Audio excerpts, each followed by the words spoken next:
Good morning बच्चों।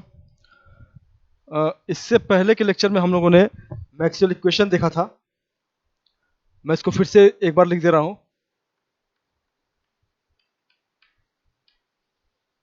Maxwell equations. पहला Maxwell equation, divergence of E is equal to rho upon epsilon naught. Second Maxwell equation, divergence of B is equal to 0। Third Maxwell equation, curl of E is equal to minus del by del t. और fourth Maxwell equation, curl of B is equal to mu 0 J plus epsilon naught del E by del t. ये general Maxwell equation है चारों, इसे हम लोग Gauss law के नाम से जानते हैं, ऑफ इलेक्ट्रोस्टैटिक्स। इसे हम लोग गॉस लॉ ऑफ मैग्नेटोस्टैटिक्स। ये आपका फैराडे लॉ है, और ये आपका मॉडिफाइड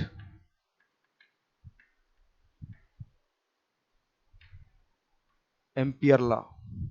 तो ये चारों इक्वेशन मैक्सवेल इक्वेशन के नाम से जाने जाते हैं।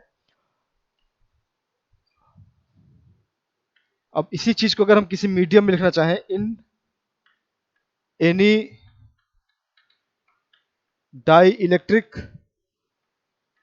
मीडियम, तो डाइलेक्ट्रिक मीडियम में एप्सिलॉन नॉट ई, इसको हम लोग डी से लिखते हैं, displacement vector, and B by mu 0, इसको हम लोग इंटेंसिटी ऑफ मैग्नेटिक फील्ड से लिखते हैं, एच से लिखते हैं। तो इस कंडीशन में पहला जो इक्वेशन होगा m1, ये आपका हो जाएगा divergence of d is equal to rho. Second में कोई चेंज नहीं आएगा, थर्ड में कोई चेंज नहीं आएगा,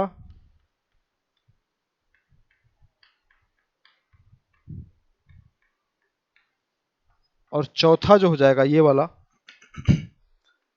कर्ल ऑफ h, ये इसके नीचे आएगा, equal to J plus epsilon E equal to D del D by del t. तो ये मैक्सवेल इक्वेशन हो गया किसी मैक्सवेल इक्वेशन इन मीडियम। तो ये नॉर्मल मैक्सवेल इक्वेशंस है, ये जनरल मैक्सवेल इक्वेशन है, और ये किसी मीडियम में है। अब हम इसी बेस पे 3-4 न्यूमेरिकल बताएंगे, इंपॉर्टेंट क्वेश्चन बताएंगे, थ्योरीज बताएंगे जो मैक्सवेल इक्वेशन पे बेस्ड है।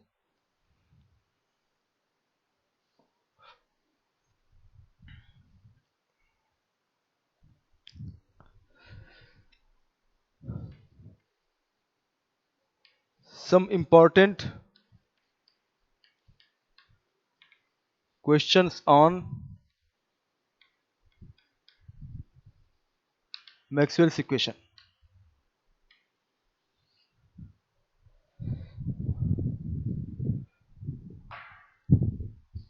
पहला क्वेश्चन,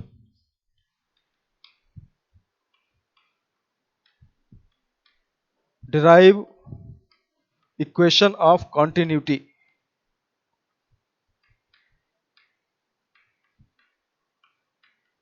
from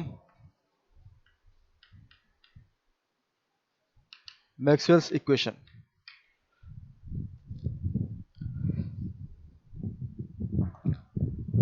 ये क्वेश्चन है, अच्छा क्वेश्चन है, इसको सॉल्व करते हैं। फ्रॉम मैक्सवेल इक्वेशन, अभी जैसे हमने बताया, फ्रॉम मैक्सवेल इक्वेशन, मैक्सवेल के 4 इक्वेशन में से चौथा हम ले रहे हैं, curl of B is equal to mu times J plus epsilon naught del E by del t, या curl of B by mu zero हो जाएगा, नीचे ले जाए कांस्टेंट है, mu zero equal to J plus del by del t, और epsilon अंदर चला जाएगा ई, और ये एच होता है capital H equal to J plus del by del t, और ये कैपिटल टी होता है, where epsilon naught E equal to D and B by mu zero equal to H. ये क्वेश्चन 1 हो गया। अब हम इसका दोनों साइड में डॉट प्रोडक्ट ले लें, taking dot product of both side,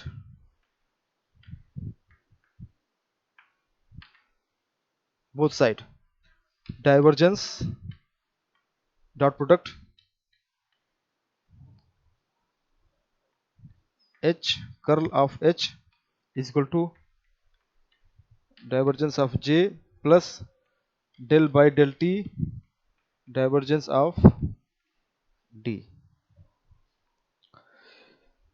ये वैल्यू लेफ्ट हैंड साइड हमेशा जीरो होगी, क्योंकि ये वेक्टर का क्वांटिटी प्रॉपर्टी है, किसी वेक्टर का कर्ल और फिर उसका डाइवर्जेंस लिया जाए तो हमेशा इसकी वैल्यू जीरो आएगी, तो ये जीरो हो गया, is equal to divergence of J plus del by del t, और ये अगर देखें आप तो ये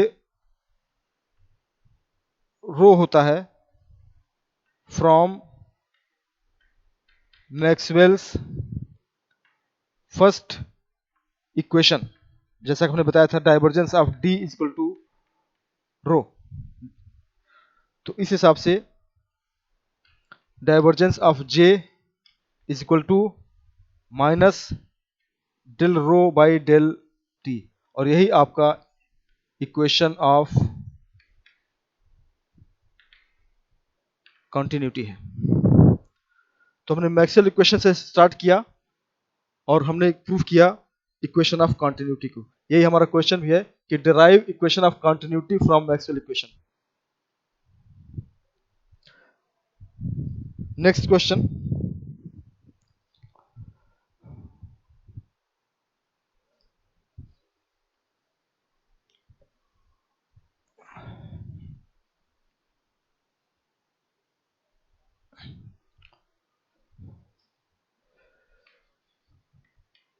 show that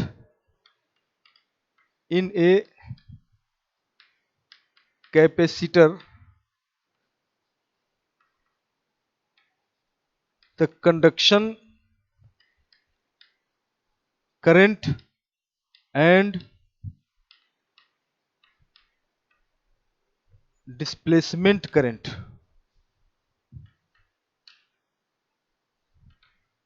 are same। पहले इस क्वेश्चन को समझ लें हम, उसके बाद इसको सॉल्व करेंगे। ये आपका कैपेसिटर है, कोई कैपेसिटर जिसका प्लेट एरिया ए है, और ये किसी बैटरी से या किसी एनर्जेटिक सोर्स से जुड़ा हुआ है, ये प्लस है ये माइनस, तो इस पर प्लस चार्ज आ जाएगा और इस पर आ जाएगा माइनस चार्ज। तो मान लिया हमने इस पर प्लस चार्ज क्यू आ गया, और यहां से करंट फ्लो करेगी, ये करंट होगी आई,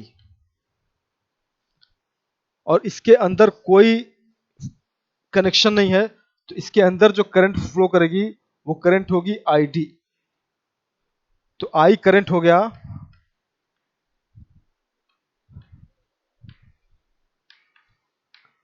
कंडक्टिंग करंट, और आई डी हो गया डिस्प्लेसमेंट करंट। तो हमको प्रूफ करना है कि ये दोनों करंट आपस में इक्वल होंगी, यानी कि we have to prove that I is equal to I D. हमको ये प्रूफ करना है कि करंट कैपेसिटर के बाहर और कैपेसिटर के अंदर दोनों की वैल्यू एक होगी, सेम होगी, इसे हमें प्रूफ करना है। चलिए देखते हैं।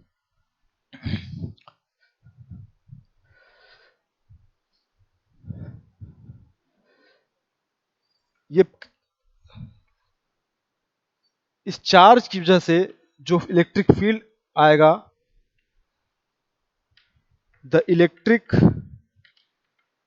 Field due to charge Q on capacitor of plate area A, यानी कि जिसका अगर एरिया A है और इस पर चार्ज Q है तो इलेक्ट्रिक फील्ड जो आएगा उसकी वैल्यू होगी Q upon epsilon not A। ये फार्मूला होता है किसी कैपेसिटर का जो उसके एरिया की वजह से, उसके चार्ज की वजह से इलेक्ट्रिक फील्ड आता है। नाउ फ्लक्स की वैल्यू जो होती है, फ्लक्स होता है वो इलेक्ट्रिक फ्लक्स जिसे हम लोग कहते हैं, वो E टाइम्स A होता है। अगर हम इसमें मल्टीप्लाई करते हैं, इलेक्ट्रिक फील्ड में एरिया को मल्टीप्लाई करते हैं तो उसे हम लोग फ्लक्स कहते हैं। ये होगा Q by epsilon not. Equation number 2।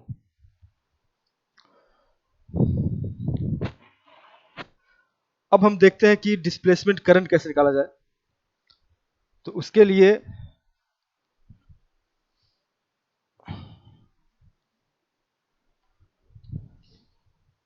वापस आए,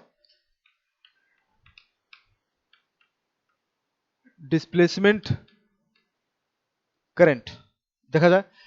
जो डिस्प्लेसमेंट करंट का वैल्यू होता है उसे कहते हैं epsilon naught del E by del t. ये डिस्प्लेसमेंट करंट होती है। यहां से अगर हम इसको देखें, equal to epsilon naught del by del t, और फाई की जगह पर हम रखते हैं Q by epsilon naught. I D displacement current equal to epsilon epsilon cut जाएगा, del Q by del t. और ये rate of change of charge है जिसे हम लोग करंट आई कहते हैं। तो यहां से क्लियर हो गया कि displacement current is equal to conduction current. Yes, हो गया क्वेश्चन। दोनों करंट हमेशा सेम होगी। इसी पर दो और question.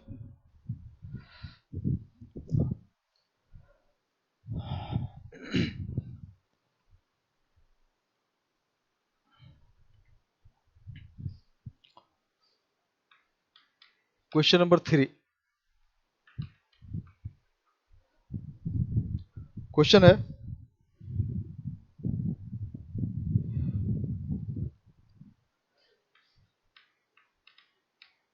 Using Maxwell equation, question show that divergence of D is equal to rho. ये क्वेश्चन है, मैक्सवेल इक्वेशन को यूज करते हुए हमें इसे प्रूव करना है। सॉल्यूशन, फिर वही formula from Maxwell's fourth equation. हम मैक्सवेल के इक्वेशन से शुरू करेंगे। Maxwell's equation H is equal to J plus del t. दोनों साइड का taking divergence of both side, दोनों साइड का डाइवर्जेंस ले लें। तो divergence of curl of H is equal to divergence of J plus del by del t divergence of D। हमने जैसा पहले बताया था ये हमेशा जीरो रहेगा, और ये इक्वेशन ऑफ कंटिन्यूटी लिख सकते हैं हम, del rho by del t, equation of continuity से, plus del by del t divergence of D। और दोनों को हम ट्रांसफर कर लें, del rho by del t is equal to del by del t divergence of D। Tally करने पर divergence of, दोनों को टैली करने अगर, तो divergence of D is equal to रो।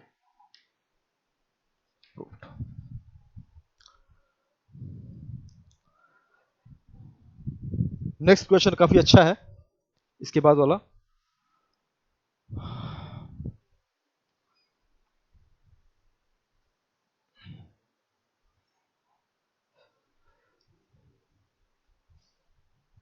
अगला क्वेश्चन,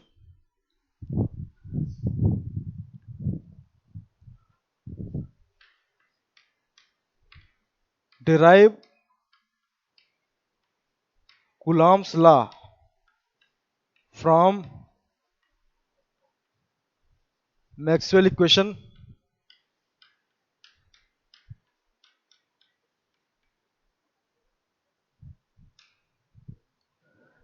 ये क्वेश्चन इक्वेशन है, हमको कूलॉम्स लॉ प्रूव करना है। इस ये मैक्सवेल इक्वेशन है, मैक्सवेल इक्वेशन से हमको कूलॉम्स लॉ प्रूव करना है, ये मैक्सवेल इक्वेशन है। तो इसको कैसे करेंगे? तो सबसे पहले मैक्सवेल इक्वेशन शुरू करते हैं यहां से।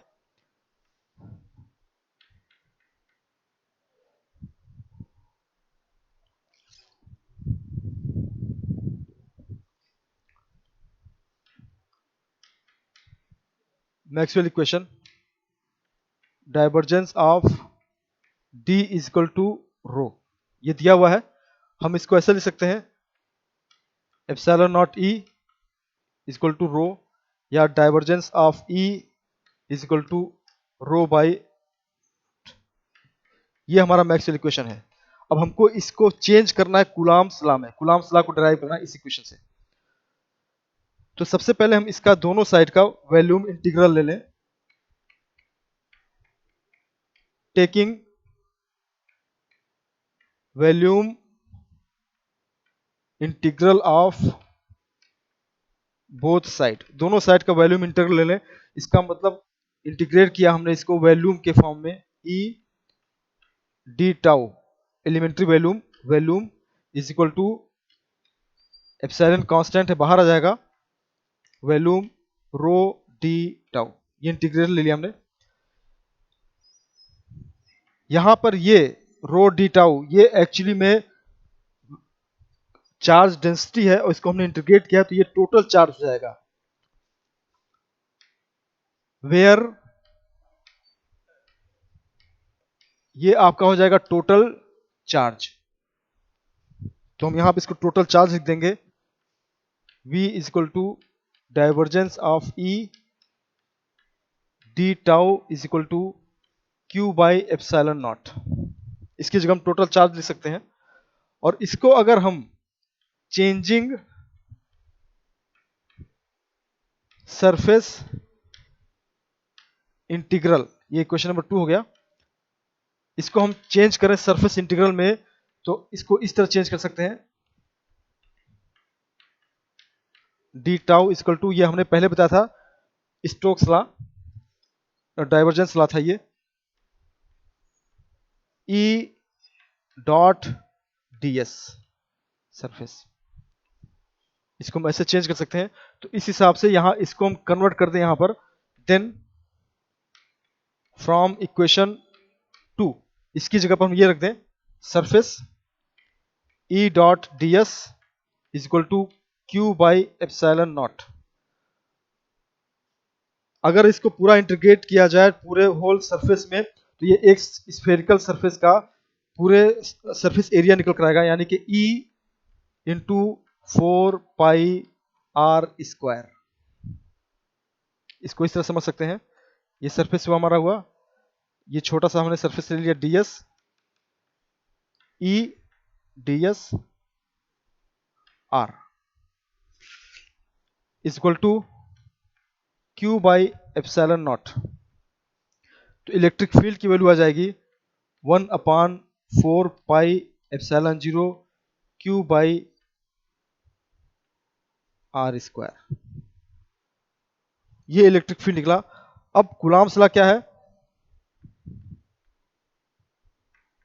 The force on a test charge Q0 by field E, किसी चार्ज पर फील्ड द्वारा लगाया गया फोर्स ही कूलम्ब फोर्स कहलाता है। यानी F equal to Q times E। E की वैल्यू यहां से रखते हैं 1/4 पाई एप्सिलॉन 0 Q0/r²। इसी को हम लोग कूलम्ब्स लॉ भी कहते हैं।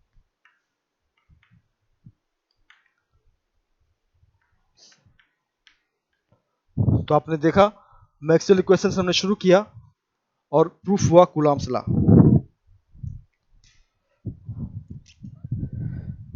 अगला जो टॉपिक है वो इलेक्ट्रोमैग्नेटिक वेव है। एक्चुअली में ये बेहद इंपॉर्टेंट है इस यूनिट का, इलेक्ट्रोमैग्नेटिक वेव। तो इसको समझने से पहले कुछ चीजें जान लें हम लोग।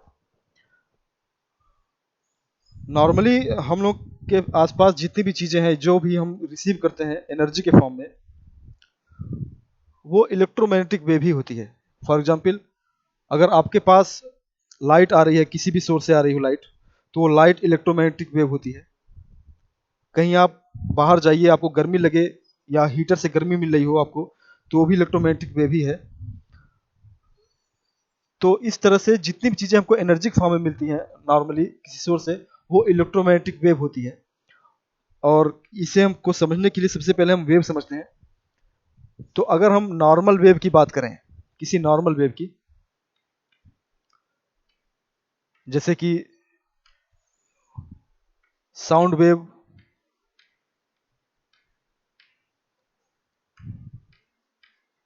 वाटर वेव, स्ट्रिंग, तो नॉर्मली जो वेव होता है उसको हम लोग इस तरह से शो करते हैं। जो इसका ये हमारा शो करने का तरीका है, ये वेव होता है। ये डिस्प्लेसमेंट और ये टाइम। तो नॉर्मली हम वेव को इस तरह शो करते हैं। ये एक्चुअली है क्या, ये जो आप अप डाउन देख रहे हैं, ये अप डाउन कुछ है नहीं। यहाँ के जो मीडियम के पार्टिकल्स होते हैं उनकी ये पोजीशन बताता है। ये पार्टिकल किस टाइम पे यहाँ पर था, इसके बाद वाला ये वाला पार्टिकल यहाँ पर आएगा, ये वाला पार्टिकल यहाँ पर जो पार्टिकल था वो यहाँ पर आएगा। तो इसमें क्या होता है, किसी वेव में एनर्जी एक दूसरे से दूसरी जगह पे ट्रांसफर होती है मीडियम के पार्टिकल की वजह से। यानी कि जितने पार्टिकल्स मीडियम में जो पार्टिकल्स होते हैं, मीडियम के जो पार्टिकल्स होते हैं, वो अपनी एनर्जी बगल वाले को ट्रांसफर करते हैं और वो एनर्जी आगे बढ़ती है। पार्टिकल कभी भी आगे नहीं बढ़ते। ये ऑसिलेट करेगा अपनी जगह पे, अपनी एनर्जी बगल वाले को देगा, ये वापस आ जाएगा, फिर ये ऑसिलेट करेगा और ये अपनी एनर्जी बगल वाले को देगा। तो इस तरीके से सिर्फ एनर्जी का ट्रांसफर होता है और ये एक वेव हमको दिखती है इस फॉर्म में। तो नॉर्मली ये वेव होता है। और मैकेनिकल इसके लिए जरूर किसी नॉर्मल वेव के लिए जरूरी है मीडियम का होना। यानी कि जैसे एयर हो गया, एयर में जो मॉलिक्यूल्स होते हैं वो उसके मीडियम होते हैं। वाटर में वाटर मीडियम होता है। यहाँ पर जरा सीन अलग है। इलेक्ट्रोमैग्नेटिक वेव एक्चुअली में होती क्या है, नॉर्मली इलेक्ट्रोमैग्नेटिक वेव अगर आप देखिए तो ये दो चीजों से मिलकर बना है, इलेक्ट्रिक एंड मैग्नेटिक। यानी एक ऐसी वेव जिसमें दो चीजें हो, इलेक्ट्रिक भी हो और मैग्नेटिक भी हो। ये इलेक्ट्रोमैग्नेटिक वेव दो वेव से मिलकर बनता है, इलेक्ट्रिक और मैग्नेटिक। खासियत क्या है इसकी कि दोनों इलेक्ट्रिक वेव भी ऐसी होती है और मैग्नेटिक वेव भी ऐसी होती है। दोनों का शेप एक जैसा होता है। बस इसमें फर्क ये होता है कि इसमें अगर आप यूं समझें, एक्सिस बना लिया जाए इसको, एक्स एक्सिस, वाई एक्सिस और जेड एक्सिस। तो इसमें क्या है कि दो वेव्स हैं। इलेक्ट्रिक फील्ड, अगर मान लीजिए इलेक्ट्रिक फील्ड इधर चल रही है, ये इलेक्ट्रिक फील्ड हो गया। और मैग्नेटिक फील्ड अगर मान लीजिए इधर चल रही है, यानी कि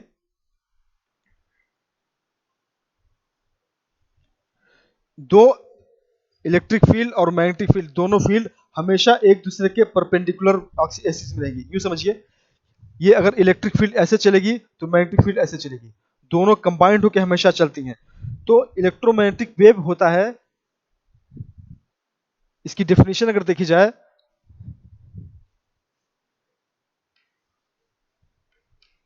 the coupled oscillation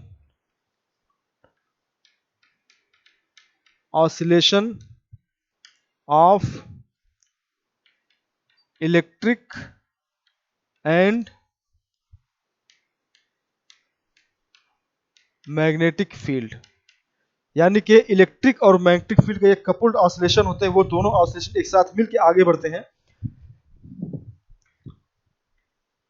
that move in space with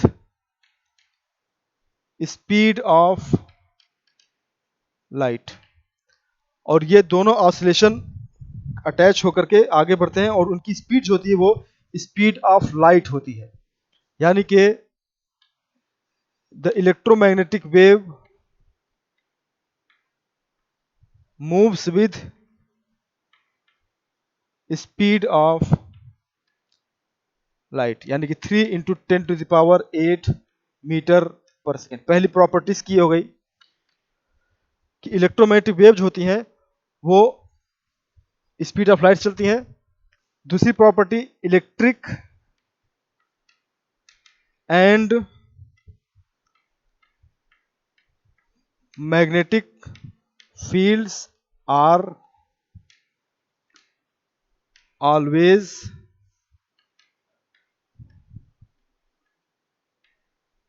perpendicular to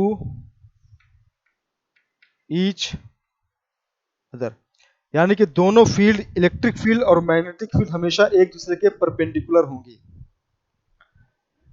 तीसरी चीज जो इसकी प्रॉपर्टीज है, तीसरी property, the direction of propagation of electromagnetic wave is always perpendicular to both electric and magnetic field. अब ये इंपॉर्टेंट बात है, यहां पर तीन चीजें हैं। एक तो जिस डायरेक्शन में लाइट चले, इमेजिन कीजिए हमने टॉर्च ऑन किया और लाइट इस तरह से चली, ये टॉर्च है और लाइट, ये डायरेक्शन में लाइट जा रही है, तो जिधर लाइट जा रही है वो इलेक्ट्रोमैग्नेटिक वेव, ये आपका इलेक्ट्रोमैग्नेटिक वेव हो गया, इलेक्ट्रोमैग्नेटिक वेव। मान लीजिए ये आपका एक्स डायरेक्शन है, एक्स डायरेक्शन में लाइट चली है, तो इसमें जो दो फील्ड होंगे, इलेक्ट्रिक फील्ड और मैग्नेटिक फील्ड, वो हमेशा एक दूसरे के परपेंडिकुलर होंगे। एक्स एक्सिस है, वाई पर हमने अगर इलेक्ट्रिक फील्ड ले लिया तो जो जेड एक्सिस होगा उस पर हमेशा मैग्नेटिक फील्ड आएगा। जिस डायरेक्शन में लाइट चलती है उस डायरेक्शन में कोई फील्ड नहीं होता, दोनों फील्ड उसके परपेंडिकुलर होंगे।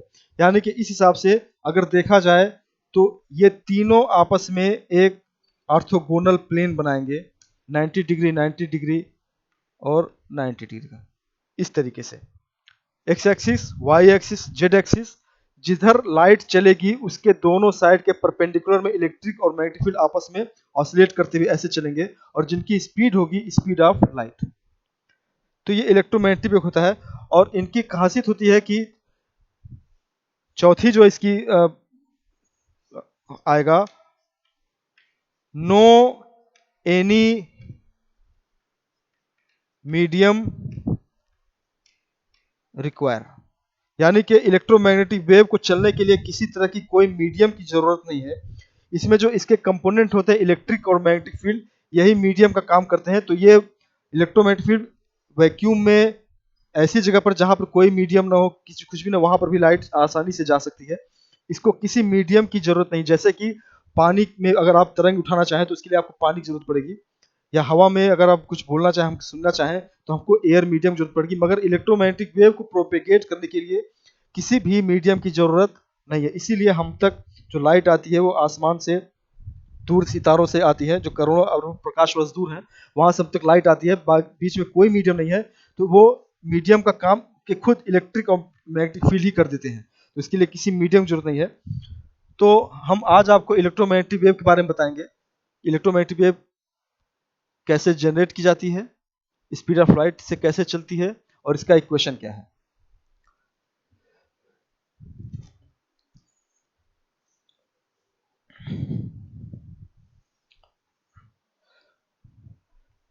इससे पहले हम इसको एक्सप्लेन करें, एग्जाम्पल्स हम दे लेते हैं। Example of electromagnetic wave.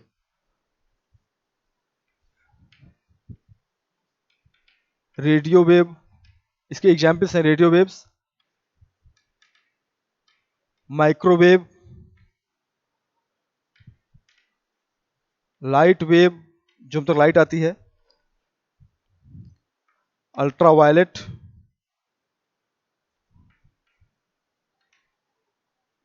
Violet, x ray और गामा रे, और लास्ट में कॉस्मिक रेस। ये सारी चीजें आपकी इलेक्ट्रोमैग्नेटिक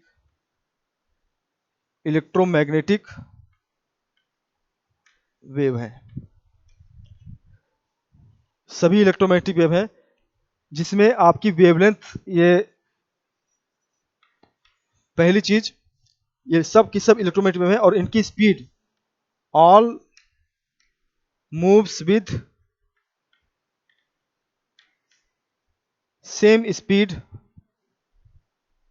यानी कि स्पीड ऑफ लाइट 3 × 10⁸ मीटर पर सेकेंड।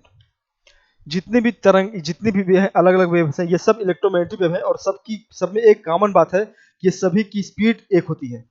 एनर्जी सबकी अलग होती है, एनर्जी की वजह से इनको हम अलग अलग करते हैं। तो एनर्जी के फॉर्म में अगर देखें तो सबसे ज्यादा जो एनर्जी होगी वो कॉस्मिक रेज की होती है,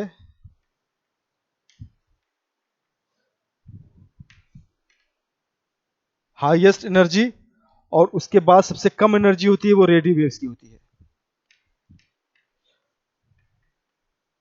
लोवेस्ट एनर्जी। तो एनर्जी जो होती है धीरे धीरे धीरे धीरे धीरे धीरे, आप इस तरह से देखें तो एनर्जी आपकी घटती जाती है, एनर्जी डिक्रीजेस। जैसे जैसे आप ऊपर जाएंगे आपकी एनर्जी घटती जाएगी, यानी कि सबसे कम एनर्जी रेडियो वेव्स की होती है, उसके बाद माइक्रोवेव की एनर्जी इस तरह से बढ़ती चली जाती है। तो ये कुछ एग्जांपल्स हैं इलेक्ट्रोमैग्नेटिक वेव के। इसको हम लोग इलेक्ट्रोमैग्नेटिक स्पेक्ट्रम भी कहते हैं, जिसमें अलग अलग कलर्स होते हैं। तो अब हम इस समय एक्सप्लेन करेंगे electromagnetic wave equation. Electromagnetic wave equation, इसको हम प्रूफ करेंगे क्या होता है ये। तो इसको स्टार्टिंग करते हैं मैक्सवेल इक्वेशन से। मैक्सवेल इक्वेशन के हिसाब से हमने बताया इससे पहले भी, द मैक्सवेल इक्वेशन इन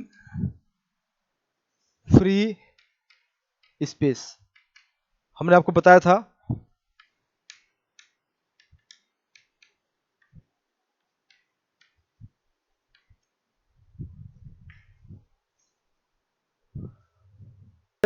वो पहला इक्वेशन होता है divergence of E is equal to 0। दूसरा equation divergence of B is equal to 0। तीसरा equation curl of E is equal to minus del B by del t. और चौथा equation curl of B is equal to mu 0 epsilon 0 del E by del t. तो यहाँ पर ये Maxwell normal Maxwell equation है, और अगले lecture में हम इसको प्रूफ करेंगे या इसको हम डिराइव करेंगे कि इलेक्ट्रोमैग्नेटिक इक्वेशन यहाँ से कैसे बनेगा, उसको हम नेक्स्ट लेक्चर में कंटिन्यू करेंगे। Thank you.